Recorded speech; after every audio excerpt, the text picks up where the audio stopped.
ఆత్మబంధువులకి నమస్తే స్వామి. ఒక భక్తుడు శివాలయంకి పోతాడంట స్వామి దర్శనానికని, శివయ్య దర్శనానికని చెప్పేసి. పోతూ పోతూ ఎవరైనా భక్తులు గుడిలో కావాల్సినట్టు తీసుకెళ్తారు. పువ్వులని, పండ్లని, కర్పూరం అని, అగరబత్తులని ఇలాంటివి తీసుకెళ్తా ఉంటారు. కొబ్బరికాయ తీసుకెళ్తారు. కాబట్టి ఆ భక్తుడు కూడా అట్లాగే తీసుకెళ్ళాడంట. స్వామికి ఆ పల్లెంలో పెడతాడంట. కొబ్బరికాయ, అరటి పండ్లు, కర్పూరము, సాంబ్రాణి కడ్డీలు ఇవన్నీ పెడతాడంట. ఆ స్వామి తన పేరు మీద అర్చన చేసి ఆ కొబ్బరికాయను పగలగొట్టి స్వామి ముందర పెడతాడంట. అదే విధంగా అరటి పండ్లు కూడా పెట్టి అరటి పండును కొంచెం గిల్లి స్వామి ముందర పెడతాడంట. కర్పూరాన్ని హారతి ఇచ్చేసి తీసుకొస్తాడు. ఎప్పుడైతే కర్పూరాన్ని హారతి ఇవ్వడం మొదలు పెడతాడో కొబ్బరికాయ కట్టేటప్పుడు ఆ భక్తుడు చూస్తూ ఉంటాడంట. అరటి పండుని గిల్లేటప్పుడు ఆ భక్తుడు చూస్తూ ఉంటాడు. ఎప్పుడైతే కర్పూరాన్ని హారతి ఇవ్వడం మొదలు పెడతాడో అప్పుడు ఓం నమ శివాయ, హరహర మహాదేవ, శంభో శంకర అని అరుస్తూ ఉంటాడంట.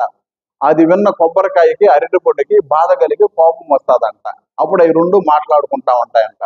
చూడు, నన్ను మాత్రము రెండుగా పగలు కొట్టేసి ఇక్కడ పెట్టాడు. అరటి పండు చెప్తాడు, నన్ను గిల్లి అది పెట్టాడు. కర్పూరాన్ని మాత్రము ఎలిగివ్వగానే ఆ భక్తుడు చూడు ఎట్లా అరస్తా ఉన్నాడు. నిన్ను కొట్టేటప్పుడు నన్ను గిల్లేటప్పుడు గమ్మగా ఉన్నాడు అని చెప్పి అవి రెండు మాట్లాడుకుంటూ ఉంటాయంట. అవి రెండు మాట్లాడుకుని కర్పూరం కూడా వింటాదనంట. అప్పుడు కర్పూరాన్ని అడుగుతాయంట అవి రెండు కూడా, నిన్ను మాత్రం వెలిగించేటప్పుడు కళ్ళకు అద్దుకుంటున్నారు, నిన్ను మాత్రం ఇట్లా మంత్రాలతో అరుస్తూ ఉన్నారు కదా, మమ్మల్ని పగలు కొట్టేటప్పుడు గిల్లేటప్పుడు ఎందుకని ఆ భక్తుడు గమ్మగా ఉన్నాడు అని అడుగుతారంట. అప్పుడు ఆ కర్పూరం చెప్తాదంట, నన్ను నేను అర్పించుకుంటూ వెలుగునిస్తూ ఉన్నాను. మీరు అలా కాదు కదా, మీరు ఈ జన్మలో మిమ్మల్ని పగలగొట్టి నాకు నైవేద్యంగా స్వామికి పెట్టారు, తిరిగి మళ్ళీ వాళ్ళకే ఇస్తే వాళ్ళు తీసుకెళ్లి వాటిని వాడుకుంటారు. నా పరిస్థితి అది కాదు, నేను ఇక్కడికి ఇప్పటికే అర్పణం అయిపోతూ ఉన్నాను. దానికని నన్ను చూసి ఇలా అరుస్తున్నారు నాయన, వేరే ఏమి లేదు, మీరు వేరు నేను వేరు కాదు, మనం అందరము కలిస్తేనే భక్తి మార్గంలో భక్తులు నడవగలుగుతారు. దానికని ఈ జన్మలో మీరు గత జన్మలో చేసుకున్న పుణ్యఫలం వల్ల ఈ స్థాయిలో ఉన్నారు, రాబోయే జన్మలో మీరు నాకన్నా గొప్ప స్థితిలో ఏమన్నా పుడతారు కావాలా.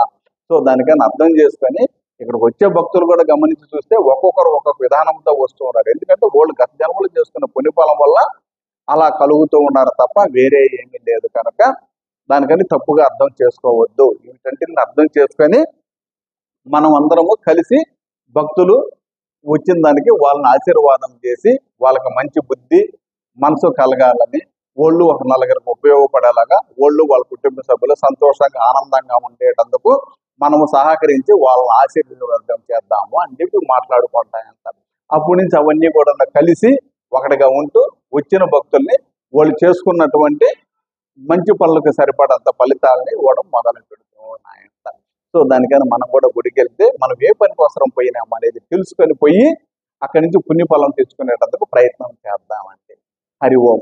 ఓం నమ శివాయ. సర్వం శివార్పణం.